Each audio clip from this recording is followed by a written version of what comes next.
I'm Paul Gray. I'm the Executive Vice Chancellor and Provost here on the Berkeley campus, and it's just my great pleasure to welcome all of you to this evening, which promises to be a very thought-provoking and very provocative discussion. University campuses and the Berkeley campus in particular, has a unique responsibility and a capability of providing a forum for balanced debate on major public policy issues of the day. And certainly there's no more significant and more important public policy issue than the one we're going to be talking about tonight.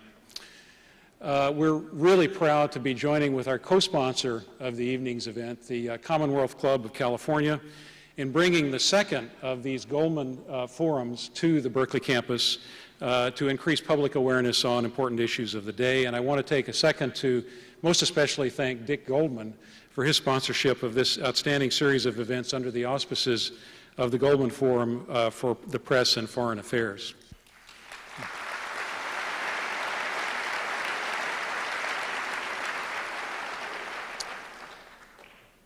It's really hard to think of a more timely topic than the one that you're going to hear about tonight. The nation stands on the brink of war. Most of you probably just listened to the State of the Union address that made that crystal clear. No topic is higher in the public consciousness or more prominent in the media. With congressional authorization, the Bush administration is faced with a momentous decision about choice of whether to initiate a war in Iraq. The UN weapons inspectors have delivered yesterday their report to the General Assembly of the United Nations, and at the same time, U.S. allies, especially France and Germany, are calling for more time for the inspectors to do their work. And domestically, public opinion continues to grow more divided on the issue of a war in Iraq. And the State of the Union address that just occurred made it all that much clearer just how imminent such a decision really is. Where's the press in all of this? In the first Goldman Forum that took place back in November, the program included New York Times publisher Arthur Sulzberger Jr.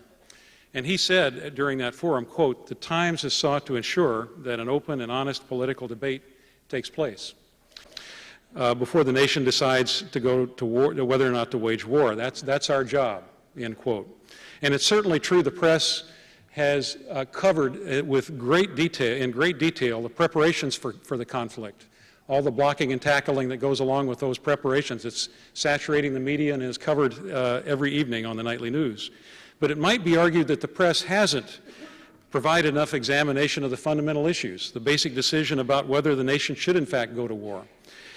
The issue of what will serve best the national interest and the interests of the free world, taking the longer perspective. In a nutshell, has the press really provided an adequate examination of the cost benefits of the options from a national interest perspective? So tonight, that's the topic. Our panel is going to address that, and the nation and the president face a decision, and I think you'll hear some interesting views on that decision in tonight's discussion. So thank you for allowing me to welcome you, and on behalf of the university, I want to welcome not only our faculty, staff, and students, but all of you who come from off campus to tonight's particularly important event. And now it's my pleasure to introduce former Vice Chancellor of the Berkeley campus, Professor Emeritus Mac Lech, who will welcome you on behalf of the Commonwealth Club of California. Thank you.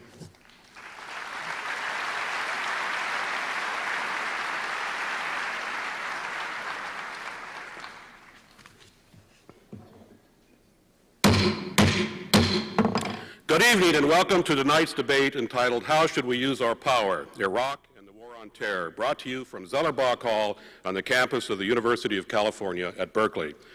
This is the first in a series of programs co-sponsored by the Commonwealth Club of California, Chancellor's Office of the University of California at Berkeley, and the School of Journalism of the University of California at Berkeley. I am Watson Lech, a member of the Commonwealth Club's Board of Governors and a professor emeritus here at Berkeley. We also welcome listeners from across the nation listening to the Commonwealth Club's national radio network, the country's longest continuous radio program. And now, Dean Orville Schell of the Graduate School of Journalism at the University of California at Berkeley will introduce tonight's topic. Dean Schell.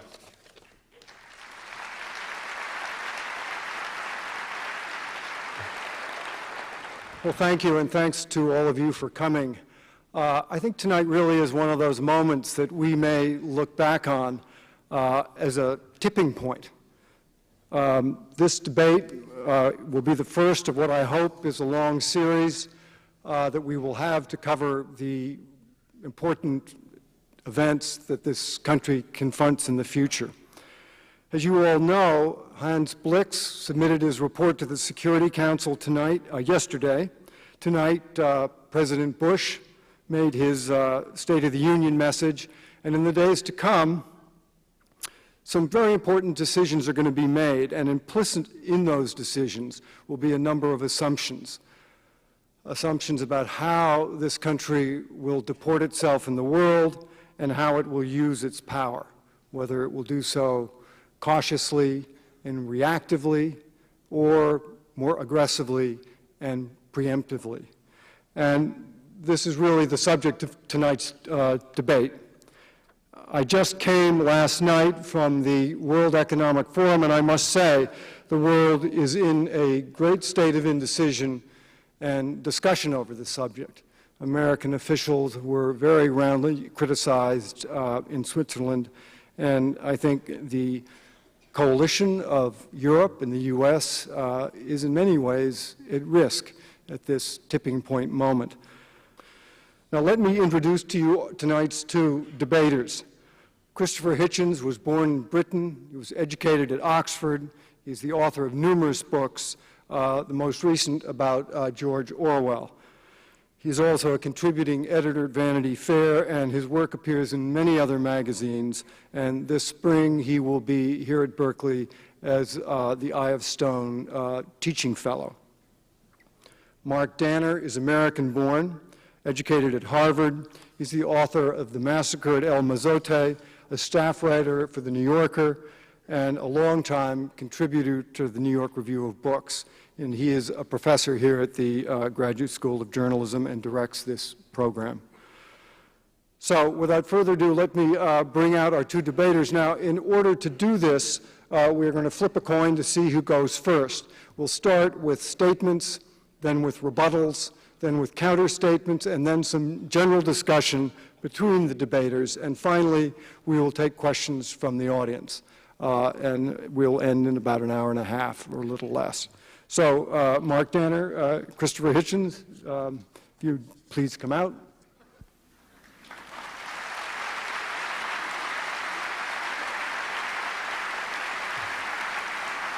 Greetings, Mark. All right, we have a silver dollar here. Do you want to call it?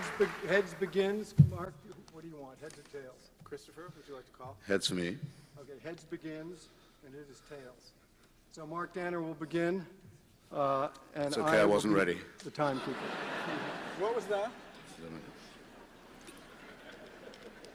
Christopher might like to take a look at the coin. Maybe after the debate. I happen to know that it has Kim Il-sung on one side and Kim Jong-il on the other. Both heads. Orwell sits in his office and says, "Dear leader, great leader, dear leader." You're using your time up, Mark.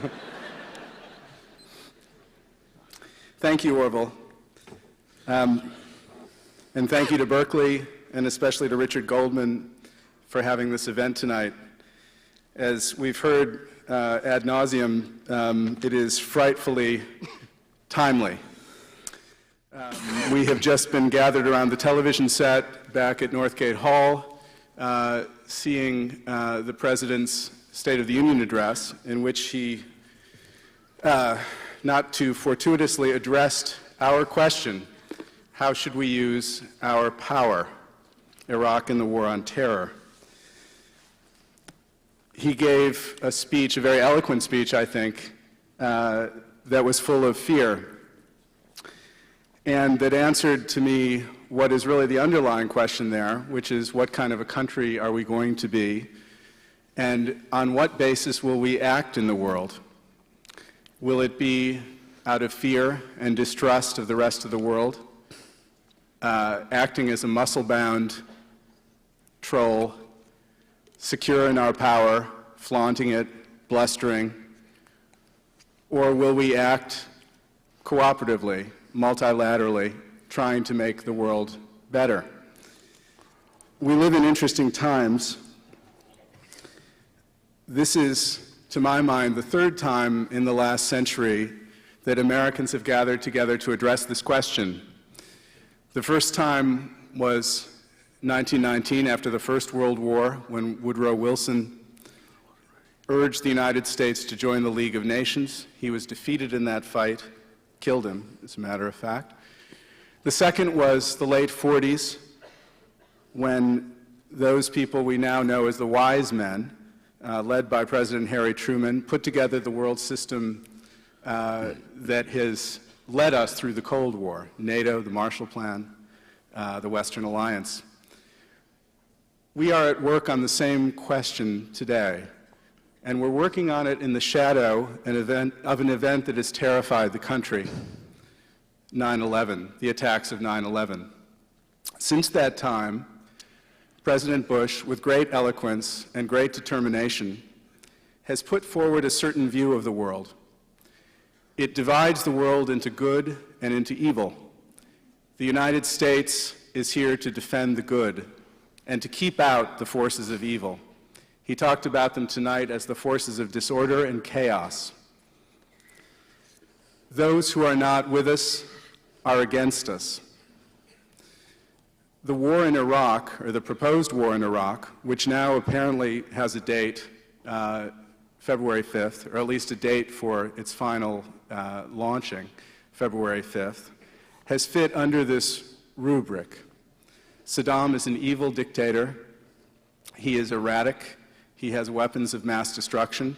He will never disarm. There must be regime change. Regime change, I would suggest to you, is one of the most noxious euphemisms that American foreign policymakers and American politicians have yet devised. It belongs up there with surgical strike, for it suggests that the United States can change regimes in Iraq with all the difficulty and all the muss of changing a shirt. In fact, we're talking about attacking, bombing, invading, and occupying a major Arab country. During the speech tonight, there was not a word about occupation. My view during this debate, we'll have many different disagreements about military forces, about how risky this is, and indeed it's quite possible that this war will leave dead no more than those killed during the Gulf War of 1991. Certainly American military commanders would be very grateful to take that bet, to take that deal. In 1991, only 200 Americans died. According to the Defense Intelligence Agency, 100,000 Iraqis died. Almost all of those military, perhaps 3,000 or 4,000 civilians. I'm going to say that again, 100,000. This is regime change. Now, the President tonight, did many of you see this speech, by the way, or were you waiting in line? Well, the President tonight cited weapons of mass destruction. He cited the risk of giving weapons to terrorism. He cited what I think is probably the underlying reason, which is a strategic one, that an unstable dictator would dominate the region of the Persian Gulf. I think we have to look during the days after 9/11. I'm going to give you, anyway, a few, pushing on my time, a few quotes from the councils of power in the days after 9/11. This is Donald Rumsfeld, courtesy of Bob Woodward, from September 25th, 2 weeks after 9/11. Look, as part of the war on terrorism, he said in a meeting, should we be getting something going in another area other than Afghanistan, so that success or failure and progress isn't measured just by Afghanistan? Condoleezza Rice, should they worry about launching military action elsewhere as an insurance policy in case things in Afghanistan went bad? They would need successes early in any war to maintain domestic and international support. The United States' rapid victory in the 1991 Gulf War and the immediacy of watching it unfold live on CNN had redefined people's expectations about warfare. 1 minute, Mark. 1 minute. The inspectors are spread out across Iraq. It is impossible now for it to develop further weapons of mass destruction. It is clear that the nuclear program has been dismantled. El-Baradei has already said that. The inspection regime can be strengthened with the addition of more inspectors, the imposition of smart sanctions directed narrowly toward any implements used toward making weapons of mass destruction. And the U.S. should declare a policy whereby it will feel free to strike from the air those facilities that it suspects are making nuclear weapons, if those are indeed found and inspectors are denied access. Iraq effectively is contained. The United States, Al-Qaeda cannot defeat the United States, 5,000 highly trained religious fanatics. But the United States can defeat the United States. It can defeat the United States by occupying a major Arab country, taking it over, and serving as a major recruitment sergeant for Al-Qaeda. Time. That went very fast. Yeah. Christopher Hitchens.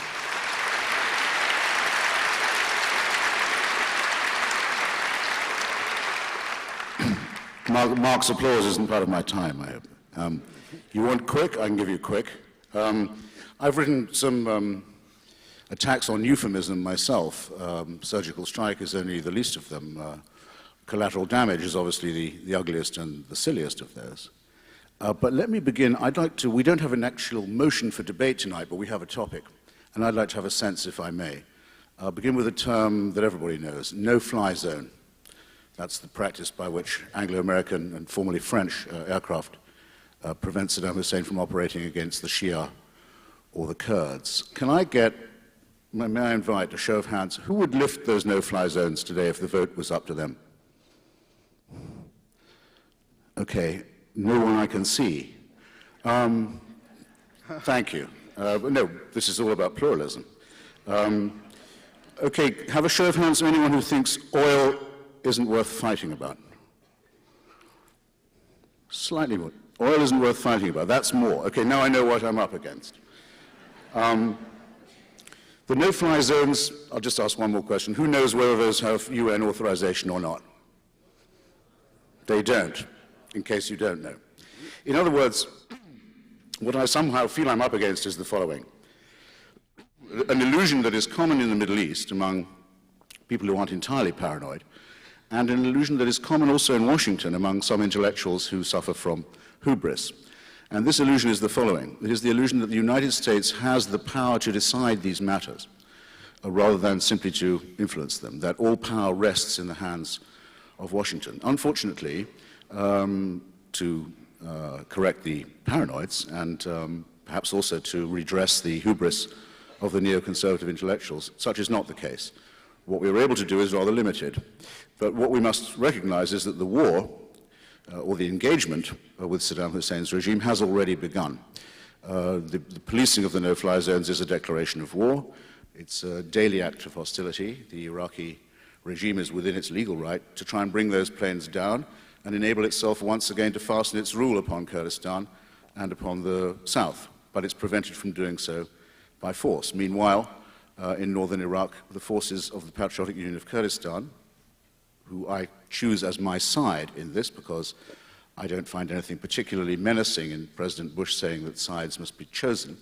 I come from a tradition that asks, which side are you on in matters of principle and struggles of freedom, is at war with the bin Ladenist gang known as Ansar al-Islam, which operates, it seems, solely with the intention of destroying the independent Kurdish leadership and state. Why it should choose this as the first target of its bin Ladenist holy war, why it should choose to make war on the same enemy as Mr. Hussein has, I leave to you to determine, though I have a very good suspicion myself. There is no escaping this confrontation. There is no neutralist or abstentionist position to be taken. The only position that cannot be occupied is that of wait and see. We are already engaged. And in some ways I find myself exhilarated by this prospect because I don't know any Iraqi or Kurd who hasn't been waiting for many years for the day when the Saddam Hussein regime is completely dead and utterly buried. And we owe a duty to these people, having betrayed them and disappointed them so much in the past, having made promises that were not kept. We also owe a duty, it seems to me, to the 4 million Iraqis, that's 4 million out of 22 to 23 million, who are forced to live overseas in exile from their own country, terrified for their families, often with stories to tell, any one of which would chill the blood of anyone in this room. These 4 million people, qualified, educated, honest, hard-working, productive, it seems to me have the right of return, and it's a privilege to be able to say that one is on their side and able to hasten that day. It hasn't always been possible to say this in defense of the policy of the United States administration. Often one's had to choose between being a supporter of regime change and a supporter of the administration. I hope that that moment is now at an end. I'm willing to reopen hostilities with the administration if any division between these two objectives should open itself. But it does seem to me that by what might be called, perhaps, with not too much of a stretch, a Hegelian moment, I mean Hegel's famous phrase about the cunning of history, that by a long series of mistakes and crimes and blunders and other evolutions and accidents, the United States has placed itself or has emerged upon the right side of history in this region. And I hope I have time to give the 4 reasons, principal reasons, why I believe that to be true. The first reason I have, in a sense, already touched upon. There is a moral imperative for regime change in Iraq. Ever since the revolutions of 1989 that we thought would bring an end to the Cold War and the simultaneous terror of nuclear annihilation and the arms race, our hopes and our peace dividends that we were hoping for have been repeatedly spoiled, ruined, compromised, set at naught or set at risk by the revival of the remaining one-party state, megalomaniac, single-leader despotisms. Slobodan Milosevic, Saddam Hussein in his annexation of Kuwait, Kim Jong-il.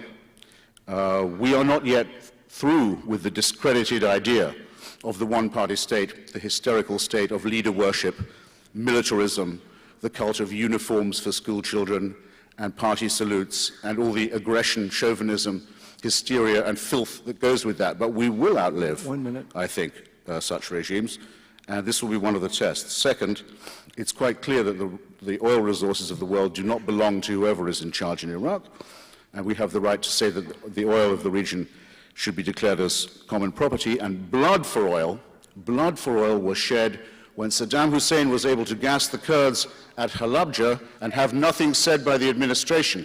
That was blood for oil. It was also fascism for oil.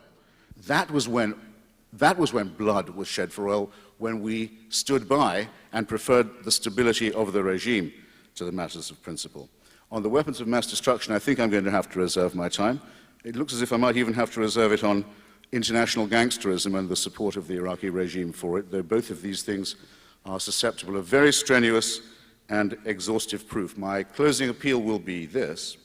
It better be quick because your time is up. Do not ask yourselves how others will vote in this or at the United Nations. Ask how you yourselves would vote if the casting vote was to be your own. That's the sense of we in this meeting. Thank you.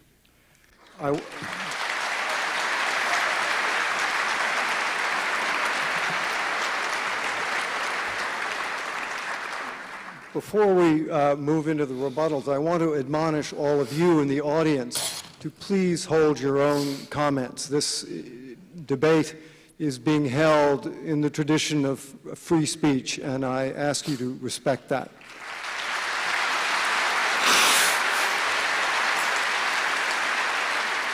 Look, if I may say so, Orville, I don't seek protection from people who make animal noises. Well, it's perfectly okay by me. I have a broad back. we would rather I prefer they do it later with Christopher then.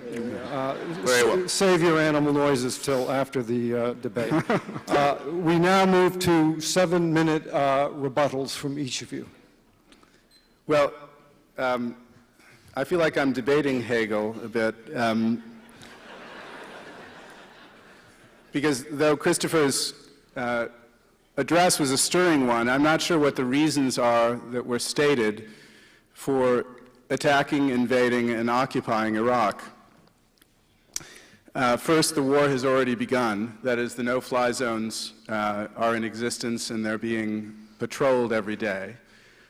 I would think that would be a reason to say one needn't invade. The Kurds are being safeguarded.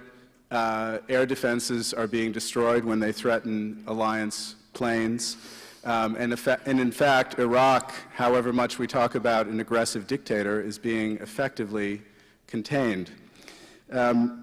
Which side are you on? You have to choose, and there's no escaping this confrontation. I would agree with that. I think one does have to choose. I think the question is whether you believe the United States can now protect itself by occupying a major Middle Eastern country. And I phrase that specifically that way. I'm very, Christopher and I have spent, I guess, our adult lives thinking about this question, how should we use our power? I've written about Central America, Haiti, in which we backed for many, many years a horrible dictator, then helped him into exile, then made possible a democratic election in which Father Aristide was elected, then stood by the United States while he was overthrown in a coup, then returned him to power with an invasion and occupation, and then essentially let the country drift into, as Bush would say tonight, chaos and disorder. I've learned to suspect dreaming imperial dreams. I've learned to suspect United States American language, which comes very natural to Americans, about freedom, liberation, and making the world safe. It's language that is very effective, which is why American presidents use it. But I think of American foreign policy as a spotlight, pointed here, pointed there. For a few brief moments, we learn about a country, we learn everything there is to know about it, we read in the papers, and then the spotlight moves on.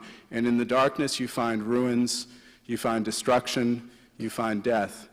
It's happened again and again over the Cold War and indeed the post-Cold War era. So I suspect the sentiment that everybody must choose and that we owe indeed a duty to these people. I think our duty, first of all, is to Americans.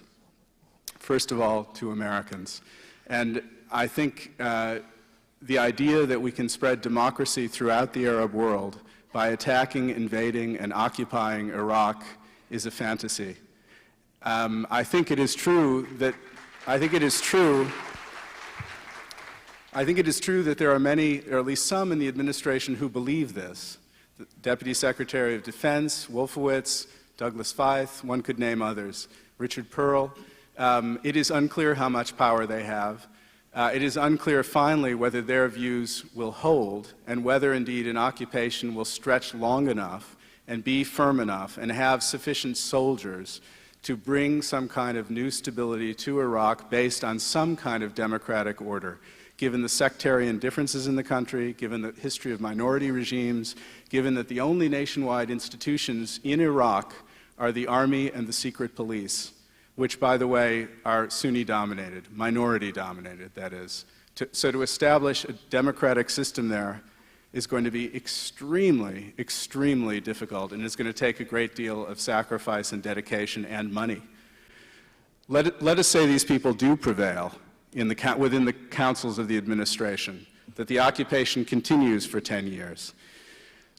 The question to me then becomes whether the political difficulties of doing this, whether the fights for power within Iraq, whether the attacks on American troops, whether the political struggles over retribution to get the torturers out of the government and out of public life, the political struggles between the exiles, who Christopher so eloquently described, and those struggling for power within the country, whether those can possibly be contained by an American occupation regime without, indeed, causing enormous political difficulties throughout the Middle East. Although the administration argues some days that democratization will spread like dominoes through the Middle East, where have we heard that before? Though it says this, it's much more likely, I think, after an American attack and occupation, that autocratic control and repression will be strengthened among Iraq's neighbors, even those that are taking tentative steps toward liberalization. Why? Because you'll have anti-American demonstrations, you'll have anti-American speeches, You'll have large gatherings in the street opposing military action against Iraq, and these regimes, who are very delicate, will be inclined, as they almost always are, to attack vigorously to suppress them. It would be nice to know a little bit more clearly what the administration has planned for the occupation of Iraq. The President has been absolutely studious in not talking about the occupation. I have to return finally to the point about al-Qaeda. What was al-Qaeda trying to do when it attacked those buildings on September 11th? We've been so full, made so full of theological language about good and evil that we can't see a very basic question in front of our face. What were they after? They were after, I'm sorry, is it 1 minute? They were after a reaction, an overreaction on the part of the United States. They hoped the United States would come into Afghanistan and kill tens of thousands of civilians. They are after a rising en masse in the Arab world. They are trying to build a political movement in support of Islamist regimes throughout the Arab world, notably in Egypt and Saudi Arabia. There is nothing we could do. As I said, the al-Qaeda, though the President has talked about that they want to destroy us, al-Qaeda cannot destroy the United States. The United States can walk into a trap that al-Qaeda has set for it and destroy itself politically throughout the Middle East, creating havoc where none existed before. And I'd like to hear the answer to those questions. There you are.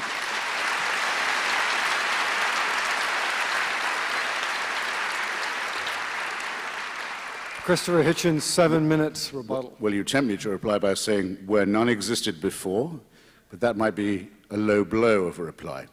I think I've got time to focus on 2 points. Strike where you like. Remember you said it first. I've got time to focus on 2 points. One is the one about regime change and occupation. I opened with the question of the no-fly zones and the Kurdish autonomous area for another reason, which is as follows.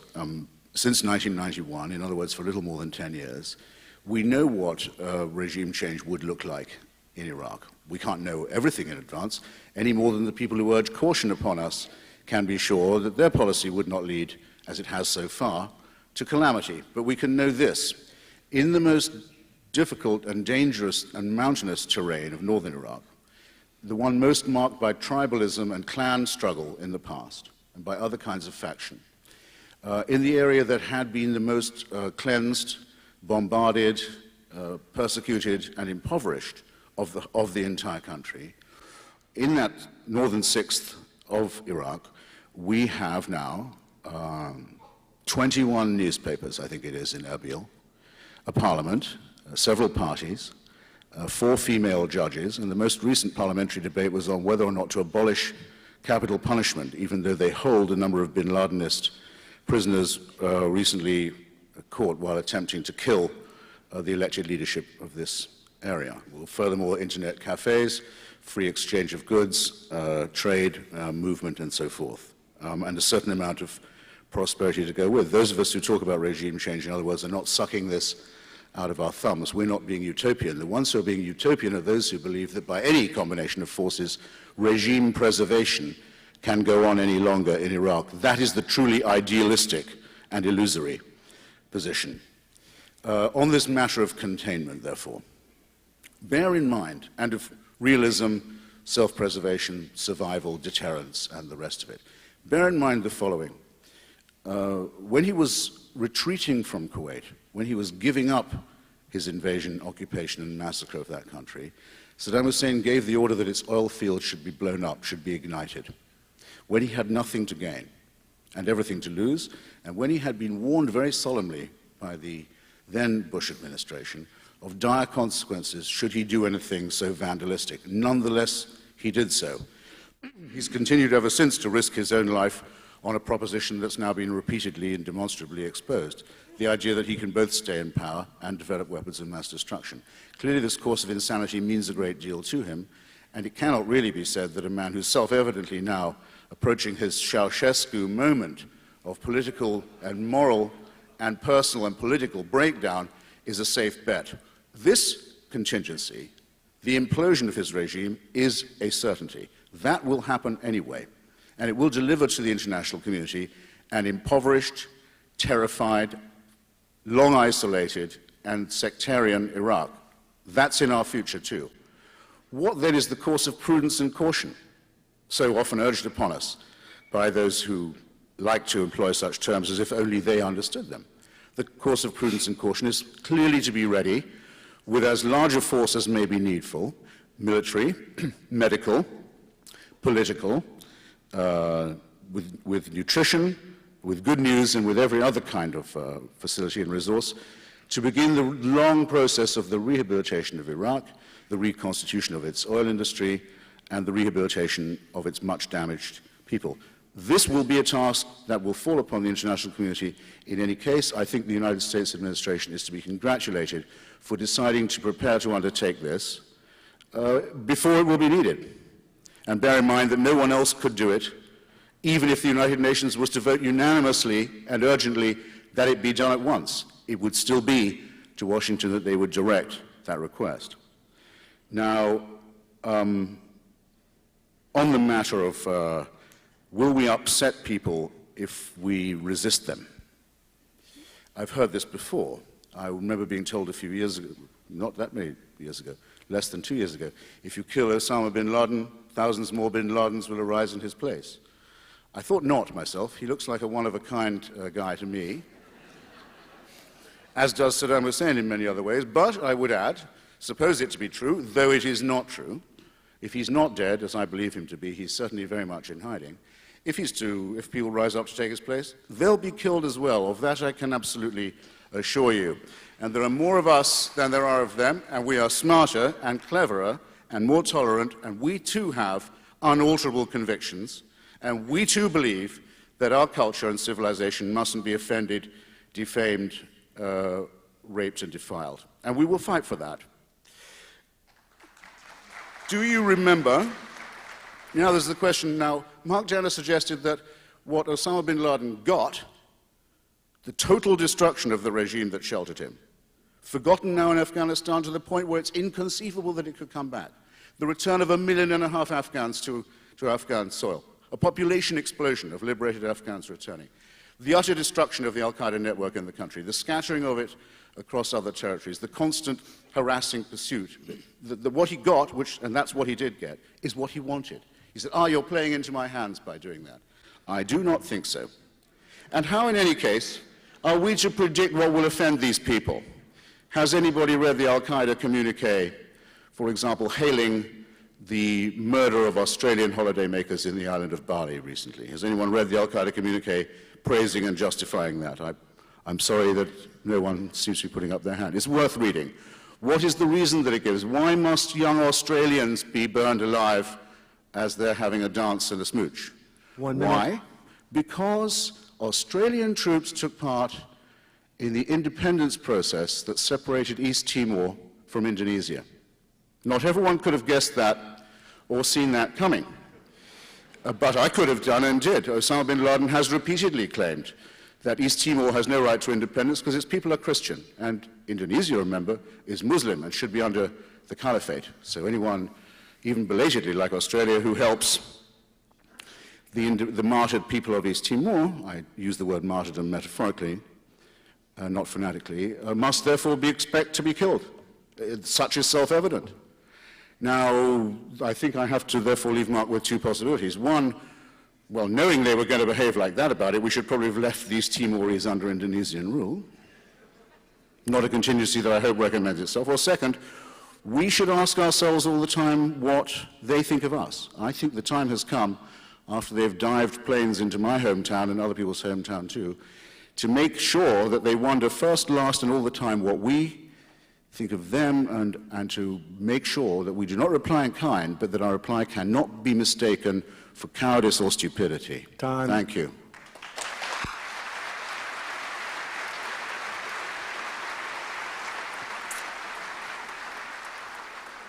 Now we go to 5 minutes final reply by each of you before an open discussion. Mark Danner. I have to think there's a species of child psychology going on here. Perhaps Okay, I'm wrong. This had better be good.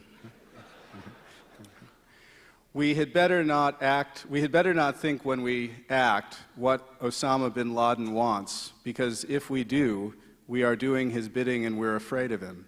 My proposition is that we shouldn't do what Osama bin Laden wants because it's stupid. We should act in the best interests of our country. The best interests of our country would lead us to act in a way that will not bring more terrorism to our shores. It would encourage us to act in a way in which, by occupying an Arab country, we do not shift the political winds decisively against us in the Middle East and put allied regimes under great stress.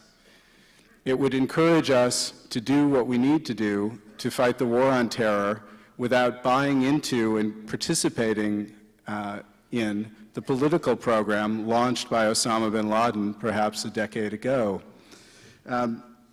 Christopher talked about Afghanistan and what a thumping we delivered there. Al-Qaeda and Osama is thought to be hiding out either somewhere in Afghanistan or in Pakistan, our great ally. He also seems very willing to, when Osama bin Laden says, I want to launch a war of civilizations against the West, and thereby put in power fundamentalist regimes that will overthrow those that support the West, like those in Egypt and Saudi Arabia. Christopher seems to want to say, fine, bring it on. War of civilizations? Absolutely. I'm not afraid.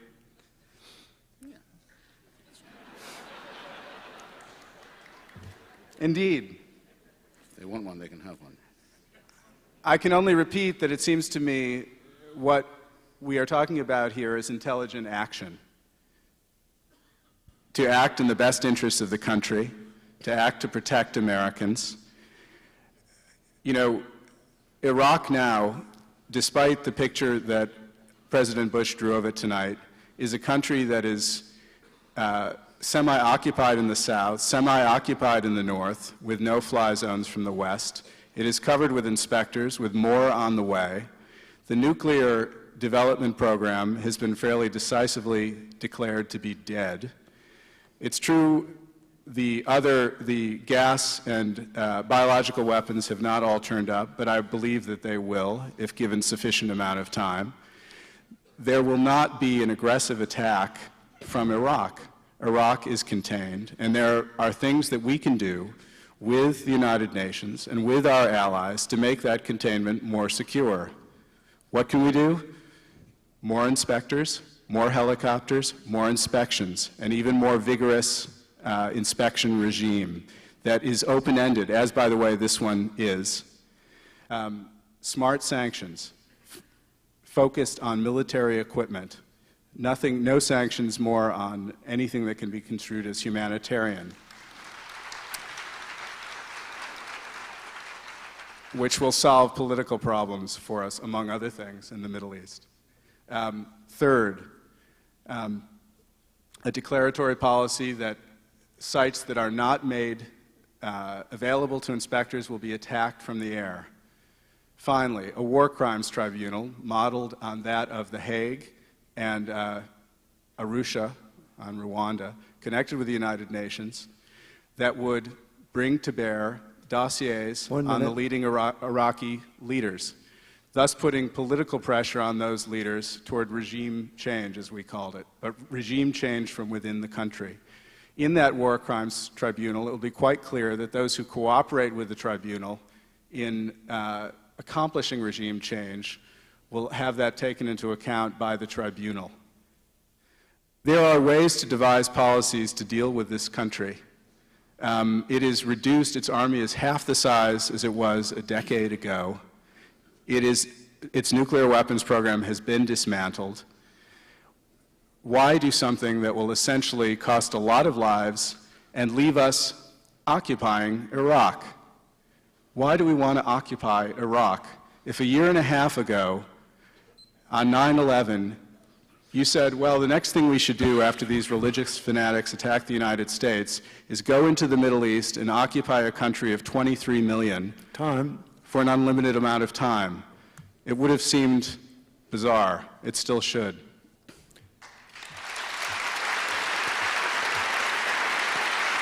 No. There's nothing ironic in my applause for Comrade Danner here, because if you followed him closely, as I expect that you did, he said that each succeeding stage of intervention in Iraq was better than the last. Look at what we've accomplished with intervention. The Kurds are protected in the north, the Shia are prevented in the south. It doesn't look like they can rebuild their nuclear reactors. It doesn't look as if they want to be doing very much more exporting of terrorism. Other weapons of mass destruction have been downgraded. Every successive stage of intervention on the side of regime change in Iraq has been better than the last. That's what I've been saying all evening. I'm only arguing that this should be completed. And I'm saying that because, well, how hard is that? And I wonder who wishes it hadn't been completed in 1991, when it could and should have been. Well, the arguments against it, thank you. Please hold your applause, it's out of my time. The arguments against it were two. One of them was good, the other was bad. The argument the Bush administration, supported by particularly Mr. Powell, Mr. Armitage, and some others, the only person who's changed his mind on it since is Vice President Cheney, said, well, we didn't have a mandate to do anything except reconstitute Kuwait as a member state of the United Nations. Fine. Those who say that Republicans are hungry for war, conquest, and the rest of it should bear that in mind. We were mandated by the UN to liberate Kuwait. We can't go any further. Good. However, I think there was also a bad reason. They hoped that having been taught a lesson, Saddam Hussein would become again what he had previously been, a loyal client of the United States and a reasonable poodle, someone who understood who was boss. That's why I mentioned Halabja again, ladies and gentlemen, that was blood for oil. Why has there been no indictment of Saddam Hussein for genocide? The Genocide Convention, by the way, mandates immediate action by member states without further consultation on warning of genocide, both to punish and prevent. Why not? Because if the indictment was brought, it would be found that Saddam Hussein's most genocidal crimes were committed when he was an ally of Washington, D.C. And that can't be faced. But that was blood for oil, and that's when you should have put your silly placards up. Now, we have the chance now, and didn't, and still don't. As far as I can see, the anti-war movement acts as if the fate of the Kurdish people is a matter of indifference. Well, it's too late for that now. Anyone can see that a crisis crunch moment is occurring. Now, remember what I said about what Saddam did on his way out of Kuwait. See what he does now with the sanctions that only punish his people and not him. Who wants to prolong them another day? Only those who say give the inspectors more time are protracting the sanctions. The sanctions can go the minute the regime goes. Only two things can change, the sanctions or the regime. They're the only two variables. Lift the sanctions and you increase what's already happening. 10% of every trade in and out of Iraq is taken by the Ba'ath Party and its clientele. What do you think they want the money for? I can tell you, you already know what they're using it for. To re-equip for another war. That's what they're using it for. What is their past record? One of being irrationally vicious and dangerous, even at moments when it couldn't really hope to do them any good. Now, that seems to me to complete the case for finishing a job that's already 12 years out of date. I would prefer to say, by the way, that this is a war not between civilizations, but for civilization. We know very well that in the Arab and Muslim world there are innumerable allies of pluralism, of free expression, of democracy, and many more potential ones. It's just a matter of deciding who is going to win the civil war within the Arab and Muslim world that has begun and that has now, and been going on a long time, and that has now tried to engulf our own society. Read the speeches of bin Laden. It's my final reply to Mark, my second point. Read the speeches of bin Laden and what he wants and what he thinks. They're very interesting. His sermons are well worth study. Condoleezza Rice, in my view, should have been fired for saying that they shouldn't be broadcast on American TV. Bin Laden in his statements has said the following repeatedly to his followers. He said, "For us, the defeat of the Red Army in Afghanistan and the bringing down of the Soviet Union was hard. That was a tough war, a bitter war, a long struggle, a heroic but arduous one. The second stage, the destruction of the United States, that will be easy. These people do not want to fight. They're fat, they're lazy, they're corrupt. They are run by the Jews. They think only of money. A great deal, it seems to me, depends on the number of ways, the variety of ways in which that hateful statement can and will be disproved and discredited. But make no mistake, the illusion here is on the side of our enemies, and that is to our advantage. This is the free-form hour here, quarter hour. We have to be spontaneous. I've been practicing being spontaneous all day. Much of the gravamen of Christopher's very eloquent remarks have been directly on the point, 2 points. Saddam Hussein is bad. Osama bin Laden is bad. I am going to save us a lot of time by conceding those points and save him a lot of time as well. I agree with those things. They are bad. The question we're debating today is whether it is wise to go to war in the Persian Gulf and to occupy Iraq. That is the question.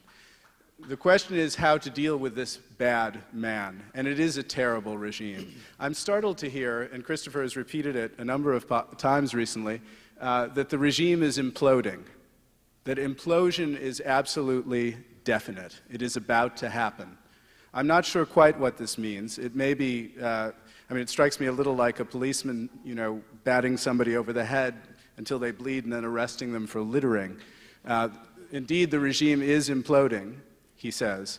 I have never seen or not seen any evidence of that, and I don't know anyone else who argues it.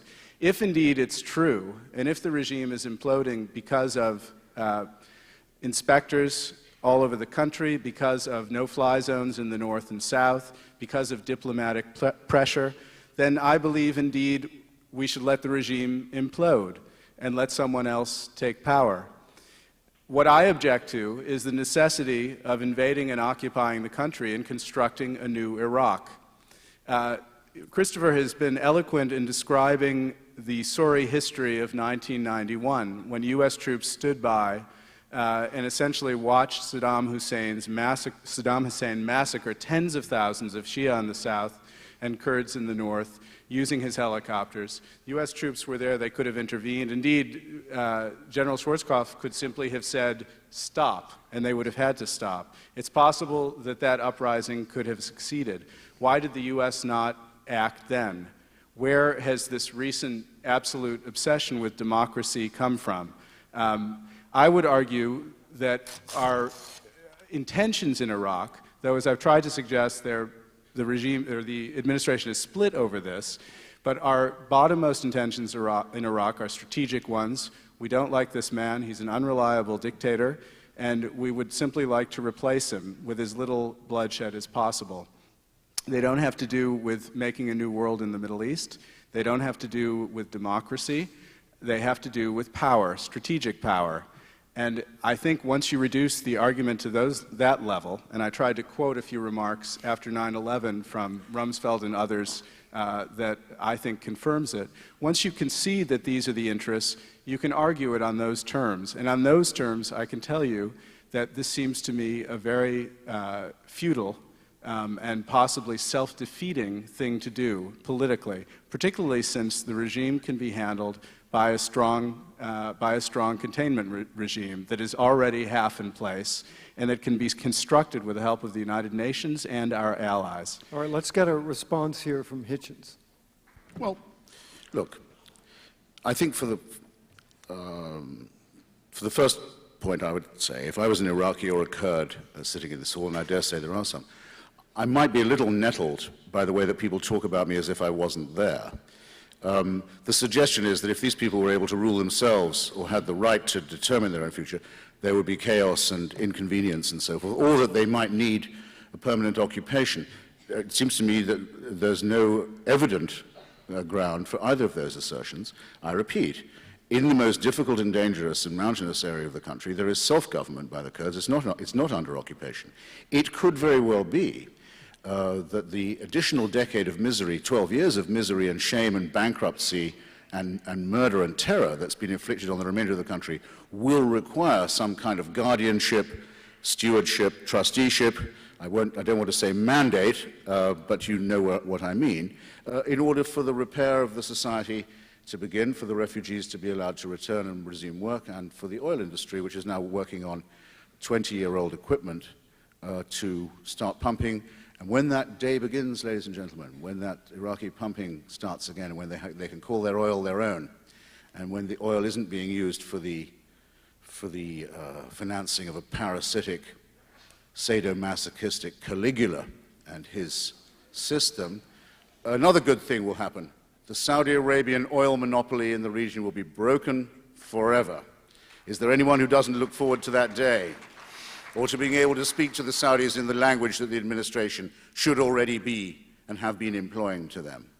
Some aims of regime change can't be publicly avowed by Republicans, but that doesn't mean they can't be publicly avowed by me.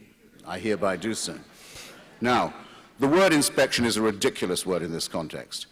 The word really for what the 110 or so people on the Blix team is doing is a verification effort. There is no provision by any international agency for anything more than the verification of compliance. That means you go and you look, how many rods and so on and lasers did you have last time? Is the inventory still there? We'll need to check again and double count and so on, and if there's a discrepancy, we'll need to have it accounted for. To inspect a country the size of Iraq, you would need a regime change.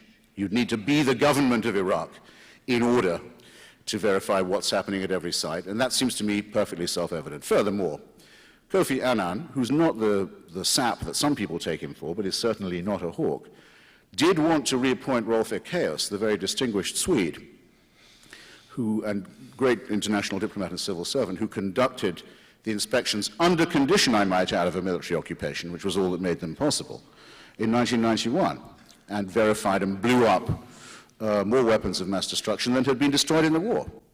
And so Kofi Annan said, okay, if we're going to have inspections, we want Rolf Ekéus back as the inspector. I nominate him. Vetoed. Vetoed by France, vetoed by Russia. Vetoed by delegations made up of the clientele of Saddam Hussein's oil industry. In favor of Hans Blix, a man with a proven record of failure, who'd certified Iraq as exemplary in its compliance all through the 80s and 90s, and certified North Korea for good measure.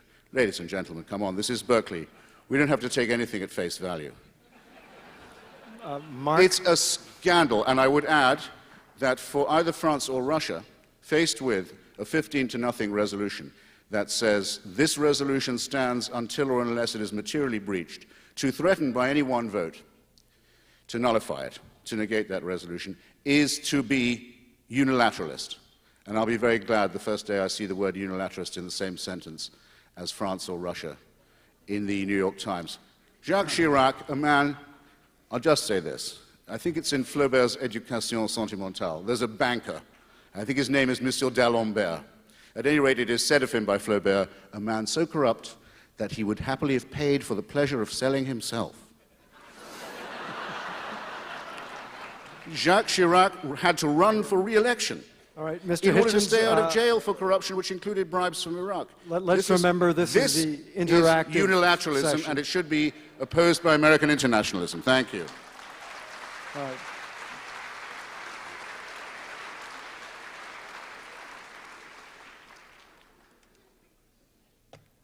As I sat here watching, wondering forlornly when I would be able to speak, I thought, yes, Flaubert, Madame Bovary, c'est moi. Well, she had other forms of consolation. She did indeed. And I'm alone on the stage, alas. Look, one can ridicule the inspection regime all one wants, and the UN is an absolutely fine thing to throw brickbats at. It's an old profession. The fact is that this inspection regime eliminated their nuclear weapons programs during the 90s, and no one is arguing that that did not work. Under condition of occupation. Christopher May in a moment. Under condition of military defeat and occupation. The fact is that indeed, it did work. And the question is, what indeed are we trying to accomplish in Iraq? And we've heard a lot about how bad Saddam Hussein is. I've conceded this is true.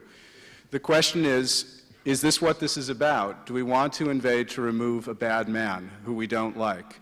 Or is it about a threat a threat to Americans, a threat to American interest. If it's about a threat, which is what the administration has said again and again, harping on the issue of weapons of mass destruction, then that threat can be dealt with short of all of the risks of occupation, of invasion and occupation. That is the truth. So we can ridicule inspections all we like, we can ridicule the United Nations. You know, at bottom, this debate today is about how should we use our power. We don't like this man, we want to remake the Persian Gulf, we go in, we invade, we do it with military force. If people don't like it, notably most of the rest of the world, then we say the hell with you. And we think that we have enough power in the future, a preponderance of power, that we won't necessarily need allies again. We can do these things by ourselves. That is the question that we're deciding here today about Iraq, how we act in the world. We haven't brought up... Well, let's get a response to that. Well, let me make one last point, if I might. You know, the idea of intervention and intervening to remove someone we dislike, there were a lot of officials in the early 70s who terribly disliked Salvador Allende. They felt it was their right to interfere and to remove him. They thought he was leading Chile to a state of destruction, that he was killing people in the streets, that Chile, as we know it, was going to be destroyed. They felt, to those who said he was democratically elected, they said, well, really only a third of Chileans voted for him. All right, Mark, and they acted to remove him. Let's have a response. Well, 100% of Iraqis voted for Saddam Hussein, so I don't see how they could possibly make that. And by the way, on 100% turnout as well. That's what I mean by Caligula. You have no idea what the texture of a regime of that kind is like till you've seen it. They were wrong about Allende, by the way. The charges they made were provably false. I've refuted them myself in my book on Henry Kissinger. This is flailing, Mark, I'm sorry to say. Nor, I appeal to you, comrades, nor did I ridicule the United Nations. I think I demonstrated some knowledge of its internal workings, including the debate within Annan's own staff on whether to reappoint. My question is, when do you have the right to remove a regime? The only serious inspector... When do you have the right to intervene? I'm coming to that. The only serious inspector that Iraq has ever had, and the only serious inspection, not verification, inspection and demolition, which was only possible, I will remind you again, on condition of military defeat of Saddam Hussein and the physical presence in his country of international forces. Only under those conditions was that was an inspection, and it could be carried out. This is a verification only, and the President tonight didn't have time to itemize even the objections made by Blix in his report. Bush mentioned a number of the missing weapons dumps and warheads and so on, and unaccounted for stuff, and the insulting declaration by the Iraqis. He didn't get through all of what Blix managed to babble through. For example, that there is a U-2 plane at the service of the inspectors, the verifiers, and the Iraqi government won't allow it to fly. Suggestive, I think, and many other things. Anyone who believes that the Iraqi regime has not now demonstrated material breach of a unanimous Security Council resolution has all the explaining to do. Those of us who knew that this would happen and that Saddam Hussein never lets you down were right, and we will be proved even more right when his regime implodes and when we find the mass graves and the secret prisons and see what's under some of those palaces and under those mosques. And when we get the testimony of the victims and survivors, a lot of people who talk now and say no war with Iraq when they mean no quarrel with Saddam Hussein are going to look and I hope feel very foolish and perhaps worse. Let's have a response. The question is whether you want to, your aim is to disarm this regime, to disarm it, and to contain it, and to wait until it, as Christopher says, implodes, or do you want to use the inspections as an excuse to invade and occupy it? This has been the dichotomy from the beginning of this policy in the fall. Is the inspection regime serious about removing these weapons? Is that what it's about? Or is it about providing an excuse for the United States to attack, invade, and occupy Iraq? And Christopher suggests in his remarks that indeed it is about an excuse to attack, invade, and occupy Iraq.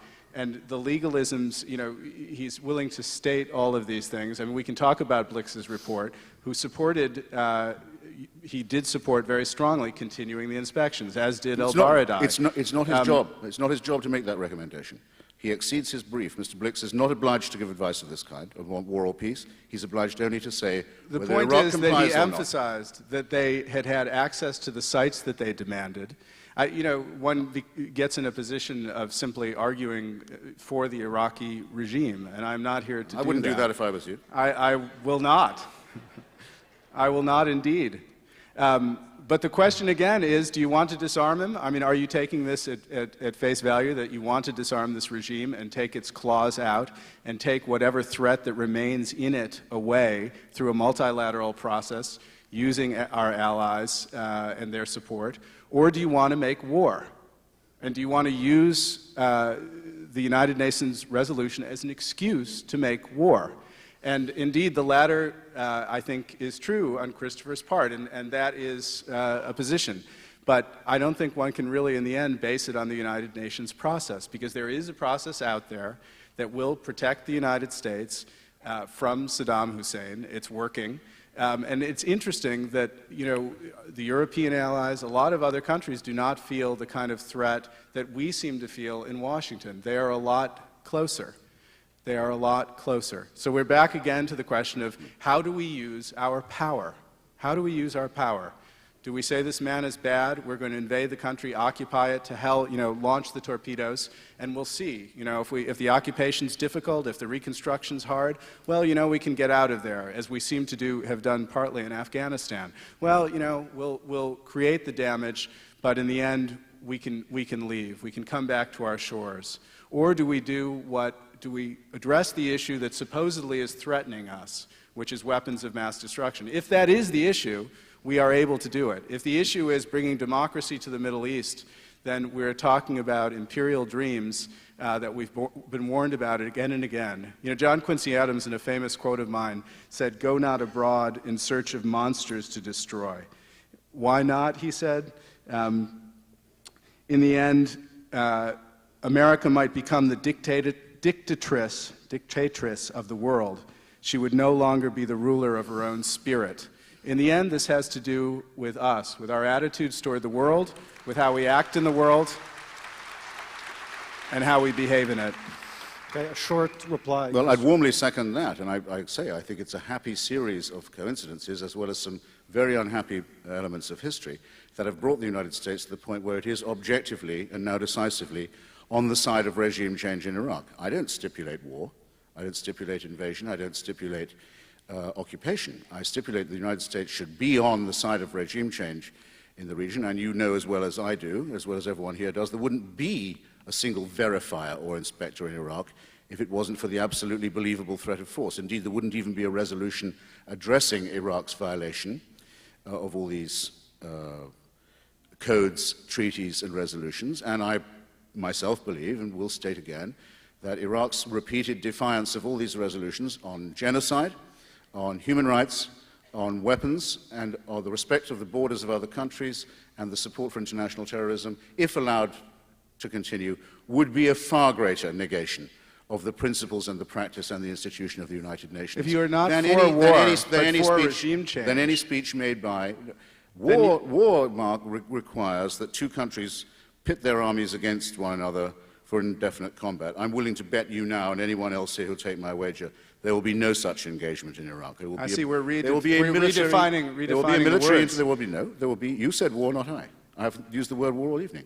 There will be no war. There will be a fairly brief and ruthless military intervention to remove the Saddam Hussein regime, long overdue. Well, Orwell would be proud of that construction. I've already made myself the hostage to anyone who wants to make that noise again a few weeks from now. So come and make it. By the way, if you knew how you sounded when you made it, you might make it less. Wait, just a second. Now, if implosion is determinative. I've been challenged here. If implosion I've been challenged here. is determinative and will happen no matter what we do, I've been Then challenged. why indeed need there be a Because it would be ruthless, treating- brief military because it would be- intervention because it would not be- defined as Gentlemen, war? please don't If talk indeed together. implosion is about to happen, Well, I can't answer the question if you keep asking it. Yeah, Mark, I give you 30 seconds to ask the question, and No, you, Hitchens... I have the question. I have the Okay. question. It's been asked repeatedly. I've said 30 again, seconds to reply. It would be treating very meanly by the Iraqi people and by their neighbors and by ourselves if we simply said, let's watch the place fall in on itself as the regime collapses and see what happens. Then you would get ethnic strife. Then you would get revenge killing. Then you would get a total social breakdown. And yes, you would tempt other countries neighboring or factions within them to intervene. That would be the most irresponsible outcome of all. And bear in mind, this is taking place on top of about 9% of the Earth's proven oil resources, and it's not a matter of indifference if someone with a dirty bomb or some other device decides to try and ignite them again. No, there should be an international readiness to intervene and place Iraq in a friendly internationalist trusteeship. so the responsible And thing did I is to mention, invade. excuse me, my answer, you will notice, didn't mention the questions of weapons of mass destruction. That is only the basis on which the United States can approach, and I'm not a spokesman for this administration, All right, gentlemen, I think can approach we'll, the United Nations, but there are at least 4 reasons, all of which I gave. International support for international gangsterism, Hitchens, I think violation of the Genocide we will Convention. not... All of these are cases for regime change on their own. Taken together, they're overwhelming. I There, think this debate needs a little stewardship of its own, and I'd like to exercise that now by moving to questions from you all in the audience. Is there a moral imperative, if there is a moral imperative for regime change in Iraq, is there a similar imperative for regime change in North Korea? Perhaps Hitchens would like to commence. Well, North Korea is the only place that I've been. I'm quite well up on my axis, by the way. That is worse than Iraq. In North Korea, levels of horror occur that Saddam Hussein can only dream of. The citizen is entirely the property of the state, and the entire state and society is organized permanently for war. And of course, it's also true that this party state and its fantasy leader will too face and suffer the condemnation of history and will collapse, but under circumstances that might not be favorable to us if we couldn't help to shape them. The difference in this case is that we are not able to influence this outcome militarily. That's for a simple reason that I think now most people get. I've been to the DMZ that divides Korea, the demilitarized zone, one of the nastiest places on earth. I've also been right up close to it from both sides. I've seen it from both ends. And it's only something like a 40-minute drive from the capital city of South Korea, Seoul, which is now, after a long and honorable struggle in which I was proud to play some part, the capital of a thriving democracy. It's within range of an extraordinary number of North Korean weapons systems. The thing's been war-gamed minutely and several times. If there is another war on the Korean Peninsula... But Mr. Hitchens, the question is, do you favor, in effect, regime change in North Korea? Oh, well, does anyone think I haven't answered that question? Rather mixed response. I do. Yes, no, I certainly do, but I'm saying it cannot be brought about by military intervention because it's been war-gamed. Another war on the Korean Peninsula, however it begins, I think the question, or rather, however it ends, was really, will begin with the destruction of the city of Seoul, the which question, is considered it seemed too to high me, a price. was really about whether, indeed, given the administration's statement about weapons of mass destruction and about the axis of evil, whether, indeed, they weren't being remarkably inconsistent in calling the North Korea situation now not a crisis and keeping it off the front page, and turning determinatively to Iraq. I agree with Christopher that you cannot attack North Korea militarily. The risks are too great, mainly because, not only because they have probably a couple of nuclear weapons, but they also it's mainly because of their conventional forces, as he suggests. I think it is worth adding, though, that the rhetoric, we're a year now on from the axis of evil speech, in which essentially the idea of attacking Iraq was introduced in the State of the Union address by President Bush.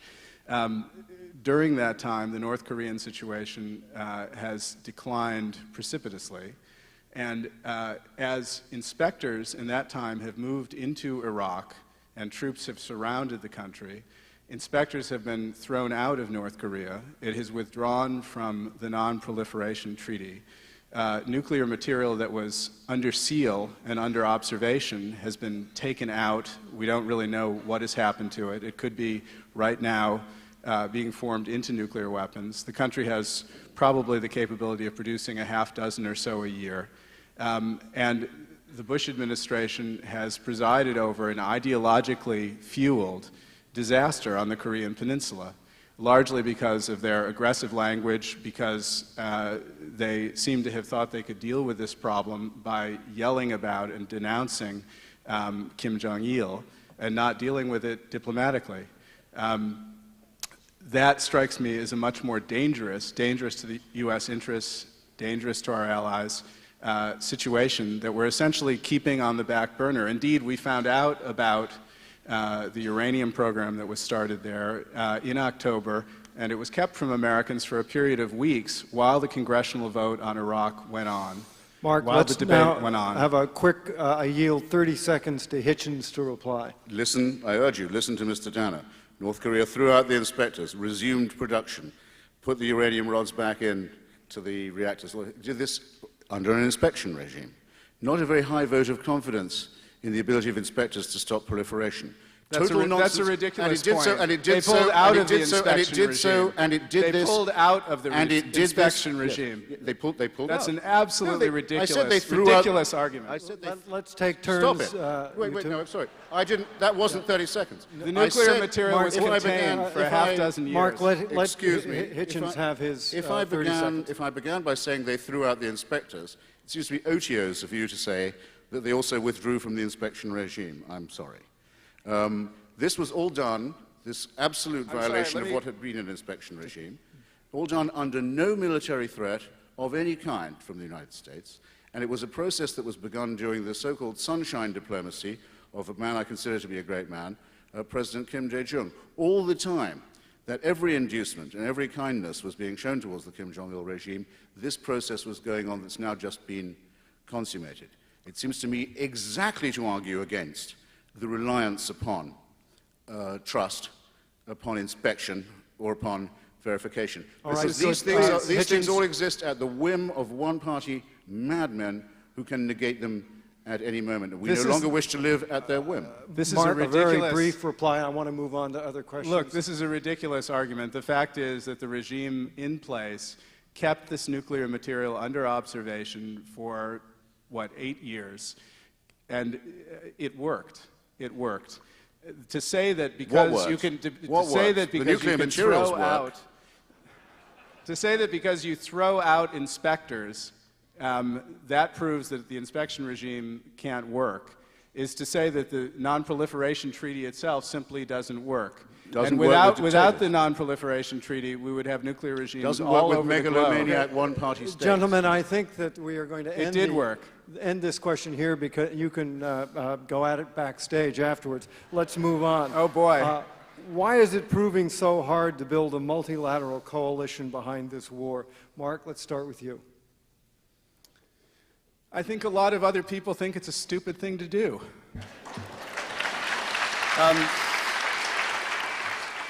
You know, it's all very well to sit here and make fun of the French, and make fun of the Germans, and make fun of very many people. Christopher's done it for years. A lot of other people do it. You know, it's great sport. It's great sport. I've done it myself on occasion.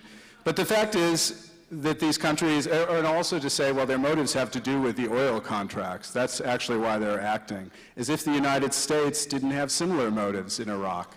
I'm not saying that's their only motive by any means, but obviously there are commercial motives here for all sides. There's no question about that. The fact is that our major allies think this is a foolish thing to do. Why do they think it's a foolish thing to do? Because they think this country, which has been reduced by sanctions, which is much of its territory covered by no-fly zones, which does not present any kind of imminent threat to its neighbors, can be contained indefinitely, and that attacking it and occupying it is foolish and politically will redound to our detriment into the future. That is why it's been hard to assemble a multilateral coalition to oust him. I don't think it's any more difficult than that. I mean, Christopher will talk about, well, the Saudis, they fear democracy next door. Let's let Christopher talk about whatever he wants to talk about. Hitchens? I would rather describe what Christopher wants to talk about. I feel I can do it much more lucidly, really. And show the disadvantages of his arguments more effectively. Hold your peace. I can't completely accept the grammar of the question because it isn't that hard to assemble an international coalition. The relevant United Nations Security Council resolution was passed unanimously and included the vote of Syria, among others. And the only question now is whether the Iraqi contempt for this resolution, which has been admitted even by the notorious softy Mr. Blix, will be considered a material breach or not. I don't think an objective person can be of two minds about that. Second, I would draw a distinction between the behavior of Mr. Chirac, who built Saddam Hussein a nuclear reactor a few years ago knowing what he wanted it for, and who, as I say, is a pimp and on the take and has been all his life. And Herr Schroeder, who has something to deal with in Germany, which I don't mind at all, namely a public opinion that has a very strong tendency to neutralism, even to pacifism, and a great reluctance to have German soldiers outside the borders of Germany. I find I can live with that. And I find that the bit about it I like the best is the only person who ever persuaded the German people that it would be worthwhile sending their soldiers to another country was Joschka Fischer, leader of the Green Party, saying he thought it would be good if German soldiers played a part in the liberation of Kosovo and Bosnia. And under those conditions, German soldiers were sent overseas. It seems to me that the limiting case almost makes the previous case a stronger one. I think I have as good a claim to be a European as some of the people. My father's family comes from Cornwall, and my mother's family comes from what was once Breslau and is now Wrocław in Poland. And I'm a member of the Advisory International Board of the Committee for the Liberation of Iraq, which contains on its letterhead a very large number of former statesmen from Lithuania, Estonia, Bulgaria, Czechoslovakia, Poland, the Czech Republic, where the preponderance in the countries of the former Warsaw Pact who favored the making an issue of principle of dictatorship and human rights, as well as its inevitable partner, aggression and terrorism, is impressive to see, and a great deal more impressive than the bleatings from Gay Paris. Let's try another question. If we use force to eliminate a regime we despise, namely Iraq, who else is on the list? Mark? I can't speak for who else is on the list. I think it's clear that the administration hopes that in some way this will be a lesson to others. It's unclear what kind of lesson will be delivered. It may be a lesson that it is better to have nuclear weapons, as Kim Jong-il does, than to have a program that is aimed toward, at some point, making them. That is, that any regime who is in the sights of the United States or can be thought to be a rogue regime had better get nuclear weapons that can deter a U.S. invasion as quickly as they can. It's interesting the effect in the last year on the North Korean regime, the effect that the administration has had, both by promulgating and including them in this axis of evil, and also by speaking very aggressively to them and suggesting, in fact, that North Korea will be next. They have responded aggressively in their turn, which was not very surprising to most people who know a lot about North Korea. If you read the paper and follow this, you'll see it. And Christopher's characterization, by the way, of recent history, all I can ask is that you read The Two Koreas by Don Oberdorfer or some other book which will give you an account of what actually happened there. It is a much more frightening crisis. But I can't speak for what country might next be on the list. Hitchens? Well, I have read the Oberdorfer book, and there is indeed a very chilling passage in there on the day that Mr. Clinton very nearly decided to bomb North Korea and go to war, and on what it would have taken out of both sides for that to happen, including a very large number of American servicemen. But if we are to be absolutely callous about this, which I don't necessarily recommend, North Korea can't really threaten anyone except South Korea at present, and conceivably, very, very improbably, Japan. It does raise the threat, not that, the fatuous one, I'm sorry to call it, that you raised, that any country with a quarrel with the United States would now think better have a nuclear weapon before we quarrel with them. That's not the problem at all. It does raise the threat that Japan would renounce its anti-nuclear constitution if faced by North Korean nuclear weapons. So there would then be a triangle of nuclear powers in the area, China, North Korea, and Japan. That would be very destabilizing. And Taiwan, perhaps. And Taiwan, conceivably, too. That's much worse. Most intriguing to me was the help that North Korea got from Pakistan in developing its program, trading missiles with Taiwan. Because obviously the thing that was wrong with the axis of evil speech was not the two main states that it did mention, which the president got exactly right, North Korea and Iraq, but the one that it mentioned wrongly, Iran, which is in transition to democracy. And by the way, if you consult the Iranian street, you'll find they're all solidly in favor of regime change in Iraq next door, and looking forward to it as an ally in their own struggle for transformation. That's why people don't say Iranian street, you notice. There are quite a lot of Iranians. And second, because it shows an unwillingness on the part of the president to name the two countries that really were behind al-Qaeda, the two regimes that were, the Saudi Arabian oligarchy and the Pakistani secret police ISI. All right, thank you both, and I want to thank all of you for coming. Also would like to thank the Commonwealth Club and the Chancellor's Office. We'll hope to see you soon.